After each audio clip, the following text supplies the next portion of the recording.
Welcome to my first video on this channel, and today I will be covering the Sociology Paper 1 AQA full paper content. This is basically a PowerPoint I put together as a revision project to where I just blurted all the information from all the topic and contents in Sociology Paper 1. So this concludes of all of the perspectives, the theories, all of the research projects, and methods and context, but also the research methods for paper 3.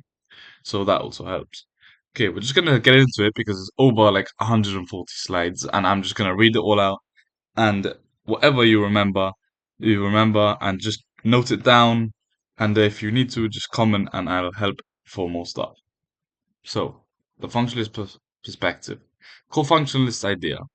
Functionalists see society as a system made up of interconnected parts working together for stability and order.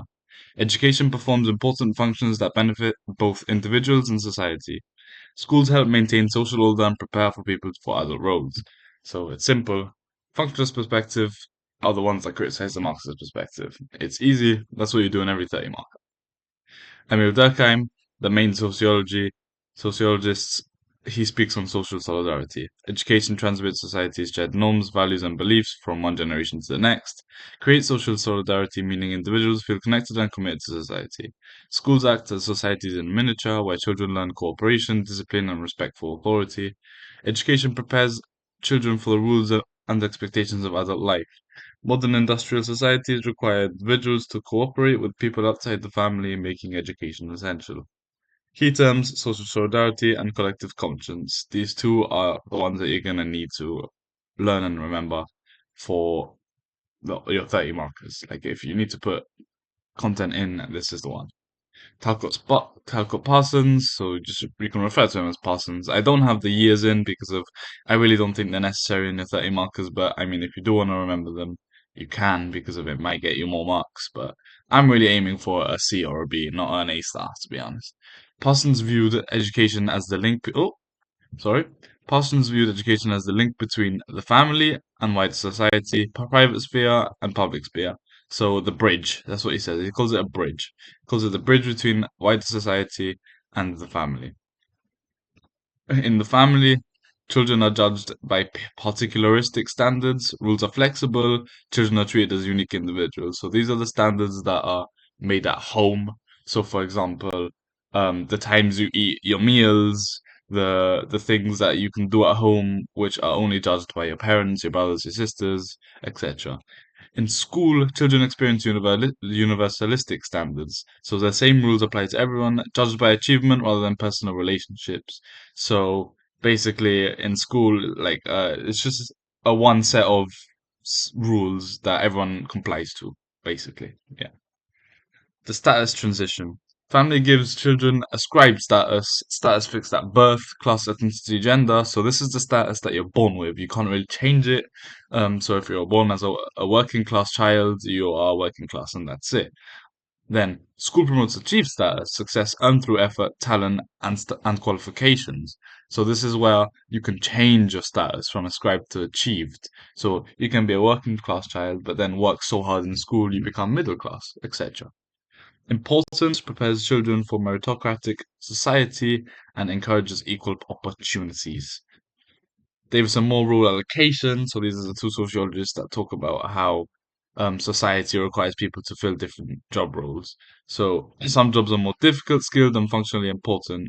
Education sifts and sorts individuals according to their ability and talent.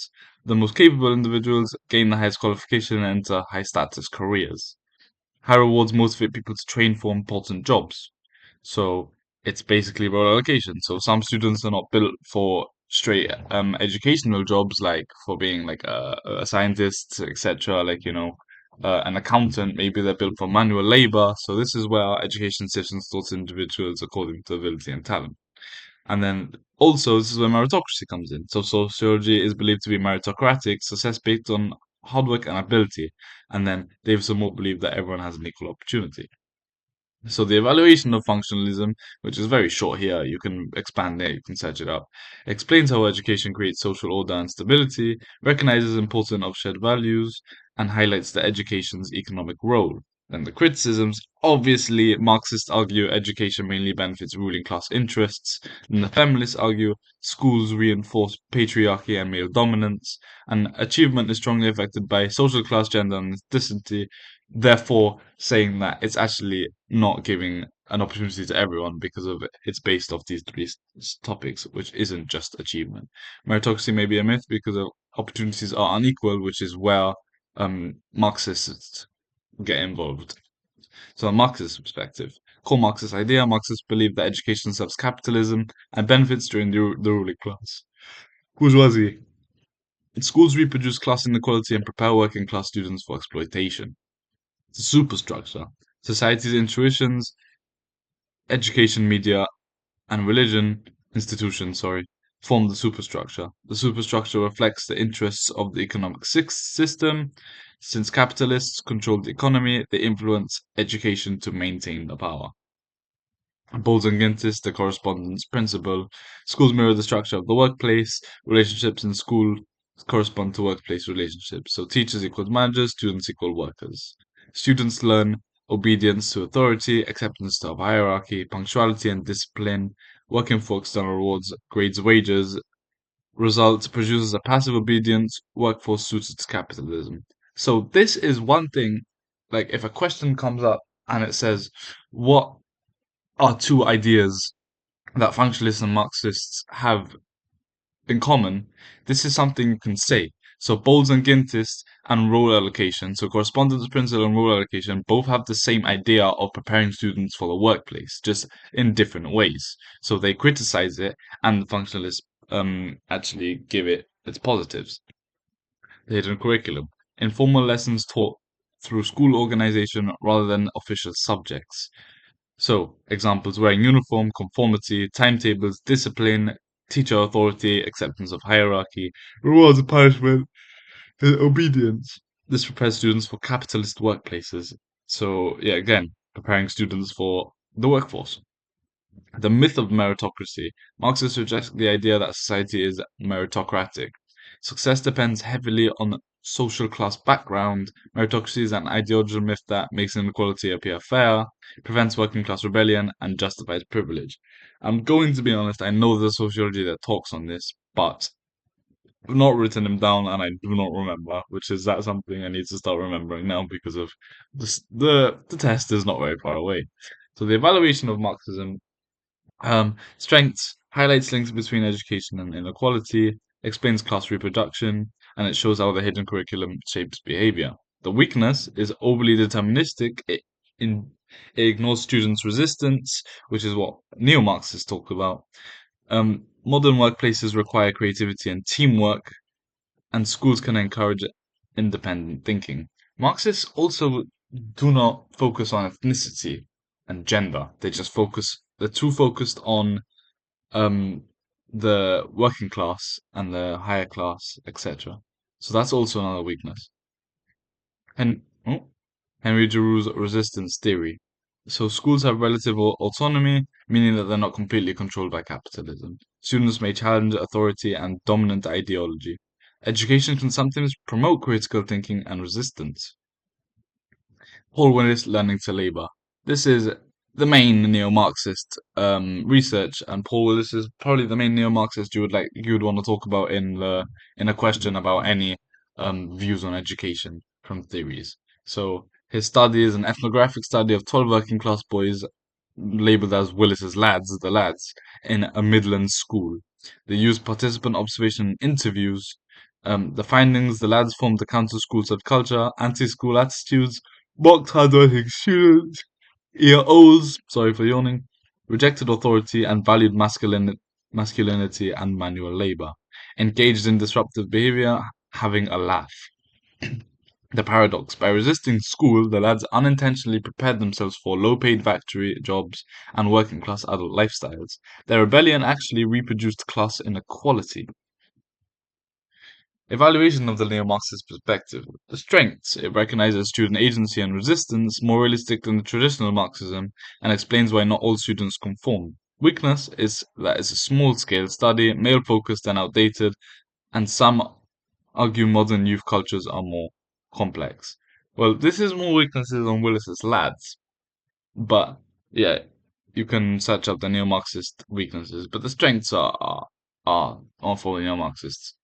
Okay, so 1.4 political perspective, and then this is the social democratic.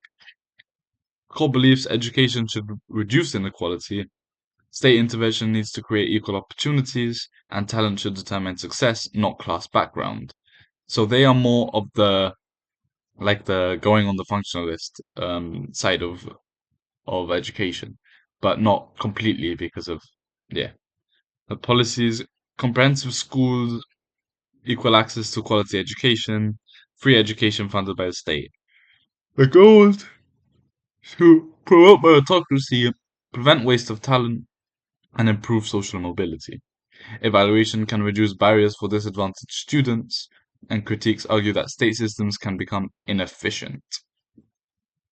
Now, this is the neoliberal new right perspective, which is actually the complete opposite of social democratic. So these are the two you argue with in a question as well. So core beliefs: competition improves standards, schools should operate like businesses, and parents and students are consumers. So they view education more on the business way of the scale. Marketization: schools compete for pupils and funding. Successful schools expand while weaker schools decline. Oh, oh no. Policies: national curriculum, league tables, and Ofsted inspections, academies and free schools, and vocational education. Vocationalism: education should provide skills employers need. Focus on economic competitiveness. The evaluation. Oh, I'm really sorry.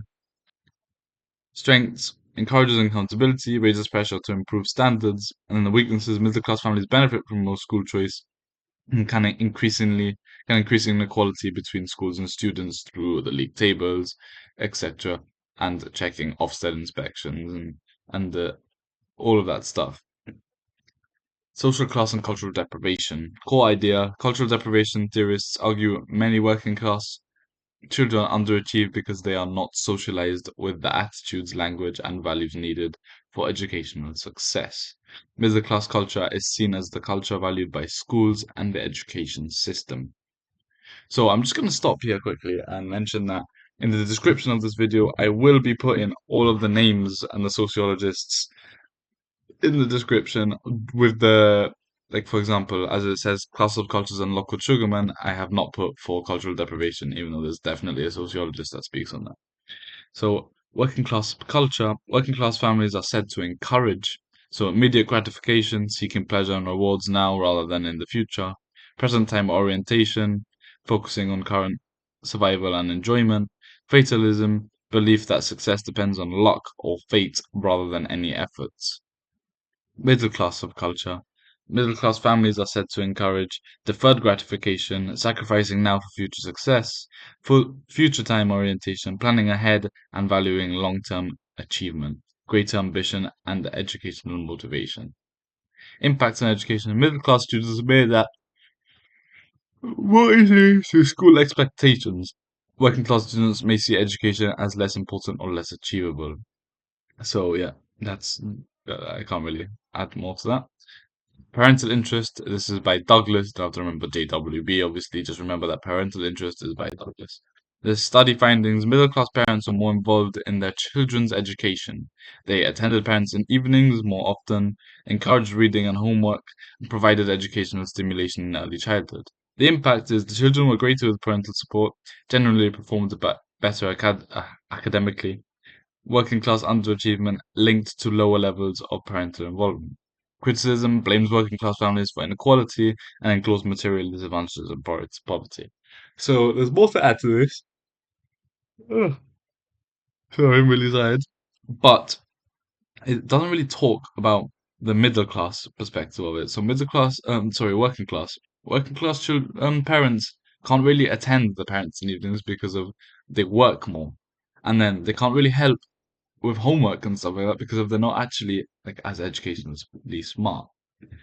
Also, even when the working class parents attend evenings, they may dislike and have a disadvantage with the middle class teachers. So yeah, that is also another thing you have to keep in mind. Language codes based on Bernstein. Bernstein argued that language use differs by social class. This is a very good point in any um, essay. So restricted code is more common in working class families. So short, simple sentences, limited vocabulary, assumes shared and understanding, less explanation and detail. Elaborated code is more common in middle class families, complex grammar and vocabulary, detailed explanations, and abstract ideas reasoning. Okay, so there's a strong point on this, and um, so this is like a language codes are a thing that will come out in an essay. They won't say specifically on it, but it'll say internal factors. Language codes is an internal factor.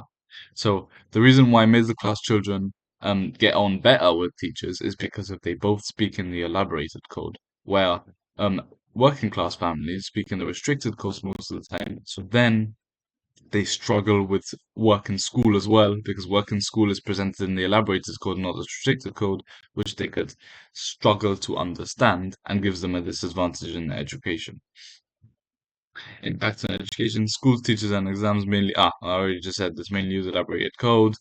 Middle class pupils therefore have built-in advantage, and working class pupils may struggle to express ideas in ways rewarded by education.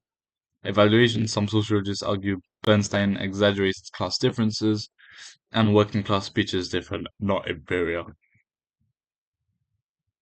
Hmm. On to compensatory. Oh God, how am I even going to pronounce it? Wow. Education. A-level student over here, I can't even pronounce compensatory. Oh my God, it's one of those words that I just can't pronounce. Wow. Definition. Government policy is designed to compensate. See, I could say that for cultural deprivation by giving disadvantaged children additional support. The examples are the Sure Start programs, the free nursery education, and the literary support schemes. The goals were to improve educational achievement, reduce class inequalities, and provide support in early childhood. Criticism suggesting working class culture is deficient and does not address poverty or structural inequality. The cultural versus material factors. This is a massive, massive argument which you can use within why external factors, which, for example, a lot of essays I've done have come out of um, which factor is more important, internal versus external, and then the cultural is an internal, no, is an external, and the material is a external as well. They're both external factors, but internal is like labeling, etc. But these two you really, really need to know. Okay, so the core debate, socialist debate where underachievement is caused mainly by cultural factors, values, attitudes, languages, or material factors, poverty, lack of resources. Bourdieu, Pierre Bourdieu, cultural capital. Bourdieu argued that middle-class families possess forms of capital that give children advantages in education, middle class. Four types of capital are one, economical capital, money and financial resources can pay for private schools, tutors, educational trips, technology, and books. This is what I'm talking about. I'm talking about the middle class, upper class, not working class. These are disadvantages for working class, which they cannot do. So the cultural capital, knowledge and attitudes and behaviors valued by schools, reading habits, interest in arts and culture, confidence in speaking to teachers, understanding school expectations. And the impact is middle class culture matches with school culture, and then teachers often reward middle class behavior. And then the social capital, networks, contacts, and the social connections helps parents access better schools, career advice, and opportunities. So, for example, you can use this as a factor in if you're trying to get a point across to why parents can choose better schools in the middle class, you can say social capital, because if they have more networks, contacts, and social connections than lower class parents, it helps parents access better schools, career advice, and opportunities. Symbolic capital. It's prestige, status, and recognition, so high status families are often viewed more positively. Yep, nepotism. That's just how it is. Then material deprivation by Smith and Noble. Effects on poverty and education. Oh wow, stop yawning. Sorry. Working class students may experience poor housing and overcrowding, lack of quiet study space, poor diet and nutrition, which could result in sickness, limited access or internet computers, and inability to afford trips, uniforms, or tutors. It can reduce concentration, attendance, and achievement. The fear of debt, Calendar and Jackson, working class students often avoid university because of financial concerns, fear of loans, and debt discourages higher education participation. So in the UK, um, a lot of students don't even go to university, not for the fact that they didn't get the grades they wanted, but because they don't want to go in debt. They don't want to take out a loan and then have to pay that back for the rest of their life. Well, not for the rest of their life, but a long period of time. So chav labeling in Hollingworth and Williams. Middle class people sometimes stereotype working class students as chavs. Negative labeling can lower self-esteem, reduce motivation, and encourage anti-school attitudes.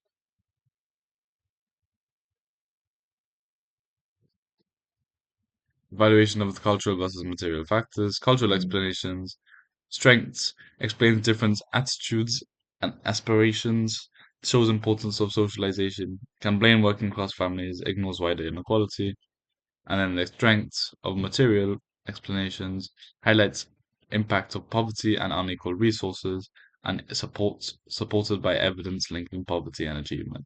So the weaknesses cannot explain all differences in achievement and some poor students still succeed. Oh, my throat is killing me. 2.3 factors within education interactionism. The core interactionist idea in internal school processes affect achievement. Teachers and school organization influence student identities and outcomes. Labeling, Hargraves. Definition, teachers approach labels to students based on appearance, behavior, speech, social class. The ideal pupil, middle class pupils often seen as hardworking, polite, and intelligent. Working class pupils are more likely to be able to be labeled as disruptive or less able. Definition, a prediction that comes true because of people act as if it's true. So the self-fulfilling prophecy, it's a simple one that you link to labeling every single time you write about labeling. Self-fulfilling prophecy.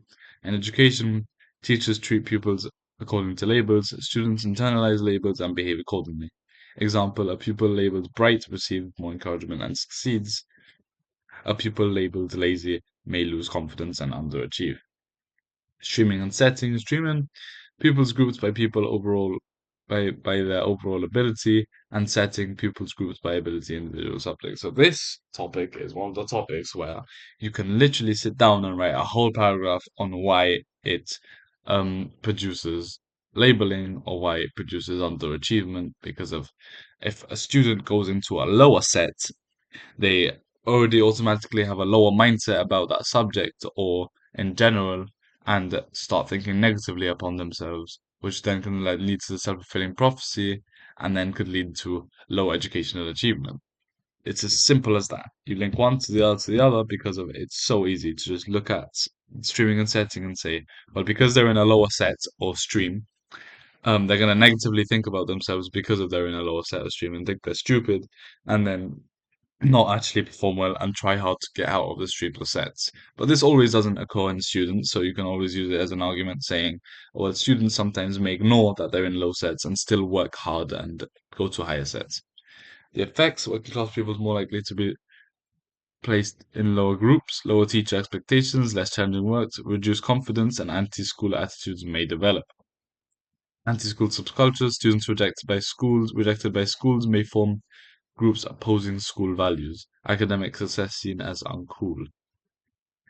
Mac and Gale, peer groups, macho lads, anti-school, rejected authority, valued masculinity, academic achievers, pro-school, focused on educational success, and new enterprises, valued vocational qualifications and careers. Evaluation, the strengths, explains how teacher behavior affects achievement, shows importance of school processes, and the weaknesses ignores outside factors such as poverty, and not all students accept labels. Ethnicity and educational achievement, patterns of achievement, higher achievement, Chinese pupils, and Indian pupils, lower achievement, Black Caribbean pupils, and white working class boys. So these four are the best ones to mention in a essay if they say um, evaluate why ethnicity affects educational achievement.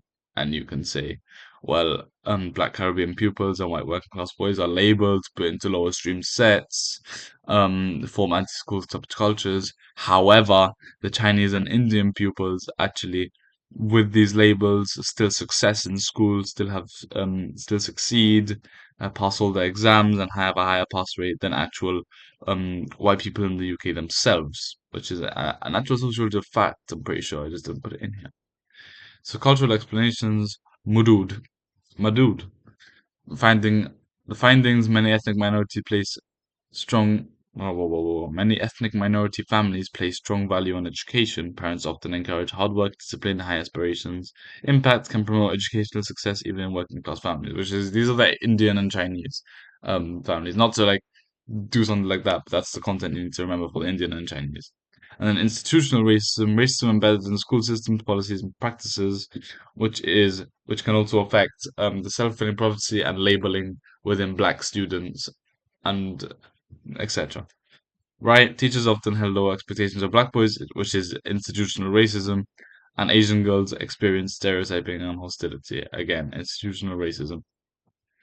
Gilborn educational triage definition: school prioritizes students most likely to improve league table results. So the three groups: students certain to pass, little attention needed; borderline students targeted for support; and students unlikely to succeed are often ignored. Black pupils disproportionately placed in lower categories. Institutional racism. Ethnocentric curriculum by Tickley. Curriculum mainly reflects white European history and culture, minority cultures underrepresented or ignored. Affects some pupils feel excluded or alienated, reduces the sense of belonging.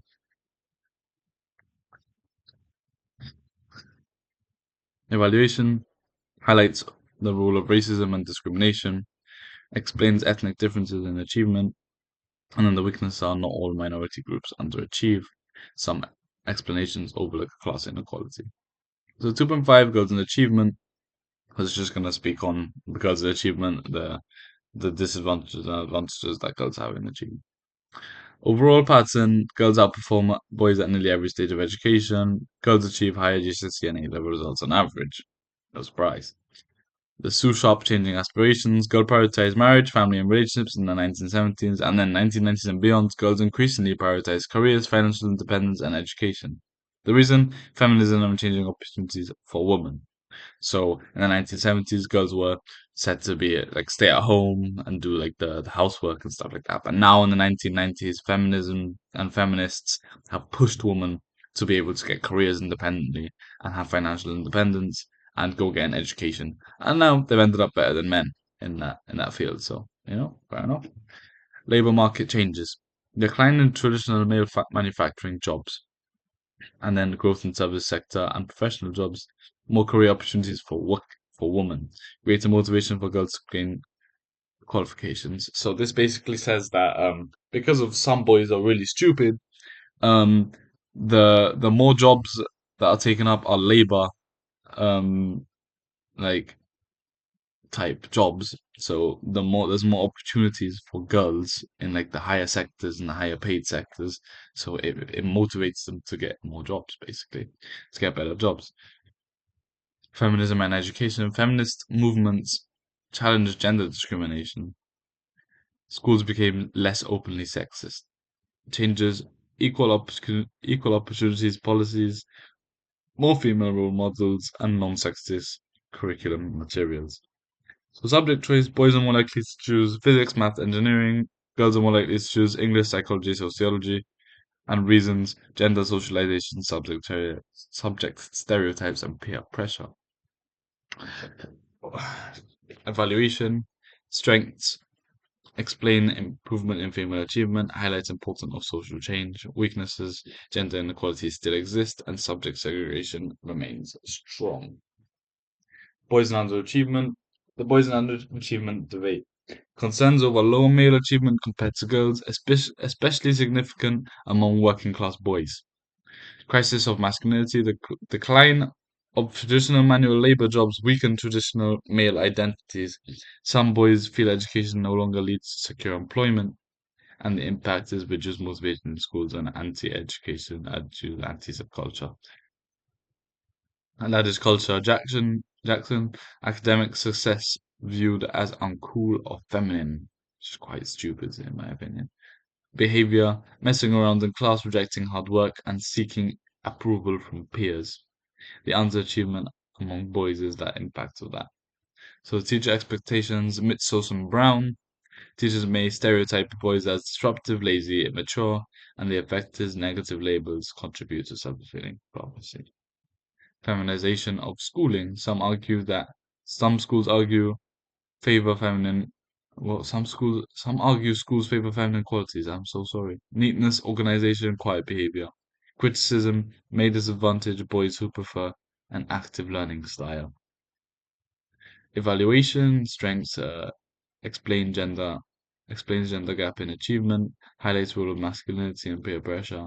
And the weaknesses, many boys still achieve highly, class often more important than gender, and then can exaggerate extent of male underachievement. Unit 3. We're getting close to the end, guys. Come on, last push. My throat is dying. It's like 150 slides after all of them, and it's the same format every single time. Because I did or didn't use ChatGPT to form this presentation, but I did put all the content in, right? School processes. Hidden curriculum. The formal curriculum refers to official subjects taught in school, maths, English, science. And the hidden curriculum refers to the unofficial lessons, values, and attitudes students learn through organization and everyday routines. These lessons are not formally written down, but are learned through experience. Examples of the hidden curriculum, hierarchy and authority. Schools have clear authority structures, head teachers, senior staff, teachers, and students, in that order specifically. Pupils learn to accept authority and follow instructions because if they don't, negative things happen to them, basically. Punctuality and discipline, timetables teach students to arrive on time, follow schedules, and obey rules. Rewards and punishments reinforce conformity. So the examples of the hidden curriculum, again, competition, exams, grades, and awards encourage competition between students to get better than each other, which helps marketization. Students learn to compare achievement and status. Gender roles, male teachers often occupy senior positions. Female staff may be concentrated in caring or support roles. This reinforces traditional gender expectations. Obedience and conformity, uniforms and behavior policies teach conformity. Students are expected to follow rules without questioning authority, which helps form them into a miniature workplace. Functionalists view on the hidden curriculum, Durkheim and Parsons. Functionalists believe that the hidden curriculum benefits society because it promotes social solidarity, encourages cooperation, teaches shared values, and prepares students for adult roles. Then they also believe that meritocracy. Schools teach students that success comes from hard work through hard work, effort, and ability. And the preparation for society helps students adapt to workplace expectations and social rules and provides everyone an opportunity equally. But, a lot of other people reject that, like the Marxists. Bolds and Gintis, hidden curriculum, prepares students for capitalist workplaces. Students learn obedience, respect for hierarchy, and acceptance of inequality. Correspondent principles, school organization mirrors the workplace organization, creates a passive and disciplined workforce. External rewards, students work with grades just as a worker's labor for wages. So the Marxists think that instead of students working for their own achievement and understanding of the topic, they just work for grades, and instead of workers work for their wages. Feminist views of hidden curriculum. Patriarchy in school, feminists argue that schools reinforce male dominance, traditional gender roles presented as normal, so the head teacher normally being a male teacher, etc. And then woman teachers normally being put into taking care of people. Stanworth, teachers often gave boys more attention in classrooms, boys viewed as more important academically, which doesn't really make sense considering girls are better at school than boys, but whatever. Subject stereotypes. Girls encouraged towards caring subjects, boys encouraged towards science and leadership roles. Impact reinforces gender inequality in a wider society. Neo-Marxist view. Giroux. Schools are not completely controlled by capitalism. People may resist. Schools' values of authority. Willis. Working class lads resisted school authority, but ultimately reproduced class inequality. Resistance, some students reject school rules and create anti-school subcultures. Evaluation of the hidden curriculum. Strengths explains how school shape behavior and values, highlights informal learning processes, shows link between education and wider society.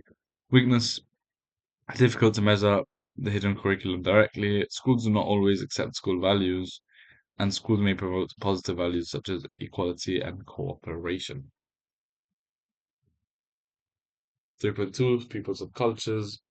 Definition: a subculture is a group with values and behaviors different from their wider school culture. Subcultures often develop in response to school organization and labeling. Status frustration: why do subcultures form? Hargreaves. Students who fail to gain status through academic success seek alternative ways to gain respect, especially common among lower stream pupils. Alternative status systems: students gain status through breaking rules, challenging teachers, and rejecting academic success. So these students think that they will gain respect by doing something to show off, basically. Social divisions and subcultures. Subcultures are often linked to social class, gender, ethnicity, and streaming and setting. Martingale, Mackengale, male subcultures, macho lads, academic achievements, and the new enterprises. I'm just gonna let you pause and copy that down because of basically the macho lads are the lower class, academic achievements are the middle class, and the new enterprises are like in between the lower class and middle class, but the positive ones. You know what I mean? The female subcultures. Girls often form smaller friendship-based groups. Different from boys, female subcultures usually less openly disruptive, more focused on social relationships. Scott Davies, some girls form anti-school subcultures, but prioritize relationships and popularity over academic achievement instead of just misbehaving. Tony Stewart, African Caribbean boys, accepted school values and worked hard. Conformists, retreated, innovators, wanted academic success but rejected some school rules. Retreatists, detached from both school and peer groups. Rebels, strong anti-school and anti-authority. Emphasize masculinity and toughness. Streaming and subcultures. Lower streams often produced anti-school subcultures. Students may feel rejected or labeled as failures, so the consequences are reduced motivation, increased truancy, behavior problems, or lower achievement. The evaluation of the subcultural theory. It explains differences in students to school, shows importance of peer groups, highlights students' agency and resistance, and then the weaknesses. Some studies are outdated, overgeneralizes student behavior. Not all students belong to clear subcultures, so they differ in between. Teacher-pupil relationships, interactionist perspective, focus on everyday interactions between teachers and pupils, teacher expectations and labels influence achievement and identity. Self-fulfilling prophecy, a prediction that becomes true because people behave as if it were true. In education, teacher labels pupil, teacher treats people according to labels. Pupil internalizes label, pupil behave accordingly, label becomes reality. The amount of times I've said that is crazy. We'll start on Jason Jacobson, the Pygmalion in the classroom. So the teachers were falsely told certain pupils were spurters likely to improve rapidly, so the high IQ tests. Findings: teachers gave these students more encouragement and more attention and more opportunities. Results in the students improved academically because expectation changed teacher behavior. Conclusion: the teacher expectations can directly influence achievement. See, the bad thing about this is that it was very unethical because of they didn't get parents uh, like consent. They didn't get the students' consent. They just did it to test teachers, and it was a very unethical way to study, but it was very high in validity because of it. It was very natural, and because of teachers were not shown, told about any research experiment, or anything. They were just given that students' possibilities. The ideal pupil, Gilmore knew them. Teachers often favor students who are middle class, polite, cooperative, and hardworking. The impact working class and black people is less likely to fit this image, more likely to be disciplined, be placed in lower sets, and face exclusion. Educational triage. So Gilmore and Noodle argue that school divided people into categories: safe cases, certain to pass exam, borderline cases, most attention and support given, and the hopeless cases viewed as unlikely to succeed and often ignored. Improve league table performance. That's why they do it. So school organization, streaming, students grouped into overall setting, and mixed ability teaching, different ability levels taught together. See, streaming and setting can be considered bad, but mixed ability teaching can also be considered bad because of if some students are working at a faster pace than the others, then the others still need to be given more attention from the teacher, and therefore it may cause the students that are working faster and harder to slow down their process in education. Halam et al. Findings. Streaming often increases inequality, lower streams develop, low self-esteem, negative attitudes towards school, and then mixed ability teaching, better social relationships, less stigma, and improved confidence. Teacher stereotypes. Teachers may stereotype students based on the main three ever: social class, ethnicity, and gender. Also, achievement. Oh no, achievement, that isn't a stereotype because stereotype is something that comes before. Okay, yeah, sorry. Examples: working class people viewed as disruptive, black boys viewed as threatening, and girls viewed as more organized and hard working. So, the evaluation of teacher-pupil relationship theories is that the strengths are explains how teacher behavior affects achievement, highlights importance of the school processes supported by classroom research, weakness, not all students accept labels, ignores wider structural inequalities, and difficult to prove labels directly cause underachievement. Now, Unit 4, Educational Policy. So, this is the unit just before research methods, so we're nearly to the end here now. Alright.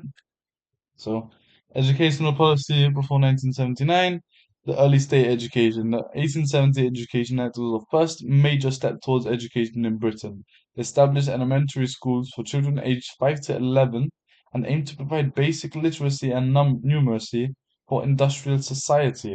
In the 80s, the Education Act made education compulsory up to age 10, increased state involvement in children's education, and then the purpose was to produce disciplined and literate workers and improve national efficiency and social order. This, I haven't mentioned it here, but this creates the start of a childhood. Because before this, children were just sent straight into work whenever they could talk. But now, children are actually, like, the education stuff actually started like a childhood for them, something they can remember as a child before going into work. In 1944 education like the tripartite system, the most infamous one of them all. The aim is to create a meritocratic system based on intelligence and ability. The 11 plus examination, IQ style test taken at age 11, determine which secondary school children attended. Three types of schools: the grammar schools, academic curriculum, prepared pupils for university and professional careers, mostly attended by middle class students. Secondary modern schools, practical and vocational focus, prepared pupils for manual and low-skilled work, mostly attended by working-class students. And the technical students focused on engineering and technical skills. Very few existed in practice because they were too expensive to be made. So it was literally grammar schools and secondary modern schools were the main ones, and then technical schools there were a few wandering around. The criticism of the tripartite systems: 11 plus exams seen as unreliable and unfair because of 11 years old isn't a proper age to determine someone's education on. Favored middle class children with cultural advantages. Girls often needed higher scores than boys. Reinforced class inequality. Secondary modern, oh God, sorry. Secondary modern pupils often felt labeled as failures. Then the comprehensive schools, 1960s and onwards, and the aim was to end class division in education and educate all children together, regardless of ability. The features no 11 plus exam, mixed ability intake, and equal opportunities approach. The evaluation to this was strengths, more students achieved qualifications, reduced some inequalities, weakness, streaming still reproduced inequality, and critics argued that standards were lowered. Also, um, that the comprehensive schools were not that good. Sorry, I don't know why I just said that. That was so useless. I had a point in my head and I forgot it. Forbidden educational policy, 1979 to 1997, conservative governments, the neoliberalism and marketization. Core beliefs, competition improved standards, parents should have more choice, and schools should compete like businesses. Is that it? Wow, Jesus. 1988 Education Reform Act era. So marketization, introduce competition between schools through formula funding, money follows the pupils, and open enrollment. Parents choose schools. Impacts popular schools gain more funding, unpopular schools lost students and resources. The national curriculum, standardized subjects taught nationwide, core subjects English, math, science. Purpose, increase accountability, measure performance nationally, and the SATs, national tests aged 7, 11, 14, and 16. So league tables, publish school exam results, allow parents to compare schools, Ofsted inspections, regular school inspections, school judged on performance and standards, evaluation, strengths, increased accountability, pressure to improve standards, weakness, schools may focus on exam performance only, increased stress for teachers and students. All et al. Parent choice, skill choosers, middle class parents better informed, use social and cultural capital, more successful in accessing high performing schools. Disconnected children to working class parents, limited by transport and finances, less confident dealing with schools, and the impact is marketization, increased inequality. New vocationalism, the expansion of vocational qualification, NVQs, and youth training schemes was the aim to prepare students for employment. Critics argue schemes provided cheap labor rather than genuine training. Educational policy 1997 to 2010, the New Labour. The third way, neoliberal competition and social democratic equality policies. So this is where they both combined. So the policies promoting equality, so the Sure Start, the early intervention programs for disadvantaged children, support for families and preschool education, excellence in cities, extra funding for deprived urban schools, and then educational maintenance allowance. So the EMA, weekly payments to low-income students staying in education after 16, so sixth form students, A levels, and university students. They would get a certain amount of money each week to keep them on their feet. Excellence in cities, extra funding deprived urban schools, and aim was to reduce educational inequality and improve social mobility. Academies, state-funded schools sponsored by businesses or organizations replaced failing, unquote, schools. The goals were to improve standards and increase innovation and independence, and for some reason I copy-pasted it twice. So, policies promoting standards, specialist schools in areas such as sports, science, and arts. League tables continued, included value-added scores measuring students' progress. Evaluation of new Labour policies, strengths, increased investment in education, improved exam results overall, support for disadvantaged children, continued marketization, and tuition fees were introduced in 1998, increased concerns about inequality. So, 4.4 educational policy from 2010 and onwards. So, this is the coalition of the government and conservative policies. Academic expansion, rapid increase in academy, schools removed from local authority control, Free schools, schools created by parents, charities, or businesses, create greater independence over curriculum and management. Traditional curriculum, greater emphasis on knowledge-based learning, traditional subjects and discipline, changes, tougher GCSEs and A levels, more emphasis on exams. University tuition fees increased up to £9,000 a year. So this is the criticisms are increased fear of debt and possible barrier for working class students. Pupil premium, extra government funding for schools with disadvantaged pupil, reduced attainment gap between rich and poor students. If it's not here, I will tell you. Okay, so the disadvantage of pupil premium is that normally they were funded a certain amount of money for the disadvantaged students. Some schools just didn't spend the money on actually helping these students and maybe spent it on marketization or just stuff that they needed in general. So that is like actually a really bad thing. So even though they were provided extra money, it actually sometimes didn't work because they just didn't spend the money on those students. Stephen Ball, fragmented centralization. Schools compete with each other.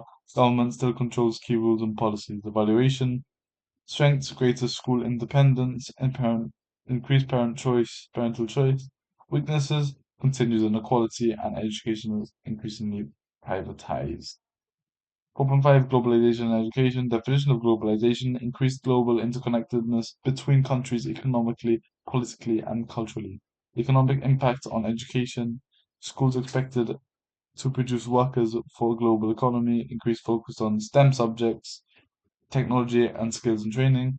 The marketization of universities. Universities competed globally for students. International students paid higher tuition fees. Examples: UK universities opening campuses abroad, and then aggressive international recruitment. Roles of multinational companies. Private companies increasingly involved in educational software, school inspections, academy sponsorship, and then Stephen Paul says education is becoming increasingly privatized. Multiculturalism. Migration has increased cultural diversity in schools, affects more diverse cultural curriculum content, greater awareness for different cultures. Criticism curriculum may still remain ethnocentric and British focused, which may cause some sort of like bad thought process during the other student. Research methods for paper 1 and 3 for methods and context. For methods and context is paper 1, and paper 3 is research methods in a whole. So, researching social life, the purpose of sociological research. Sociologists study society scientifically to understand social behavior and institutions. Research moves beyond common sense. Honestly, right now, what I'm gonna do is I'm just gonna display every slide until I get to perverts, which is like political, economic, reliability, etc. Because that's what you need for paper 1, and this is all paper 3. You should know this by now. So if you don't, look for it.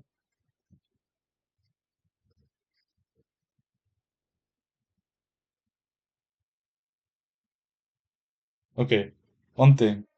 Triangulation should always be used as a conclusion for interpretivist versus positivist questions.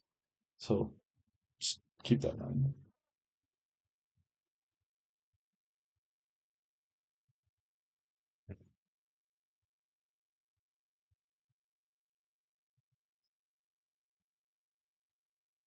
Okay.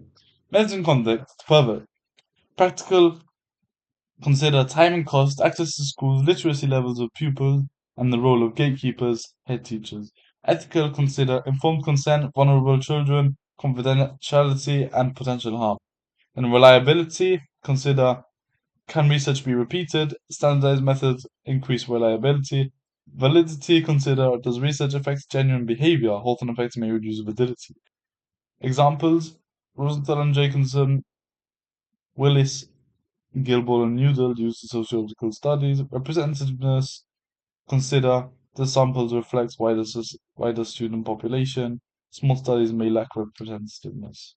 Then theoretical, would the method be preferred by positivist interpretivists, positive quantitative, structured, and official statistics, and then interpreters prefer observation, unstructured interviews, and ethnography.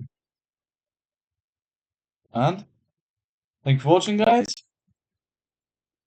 and that will conclude of all of the stuff in sociology.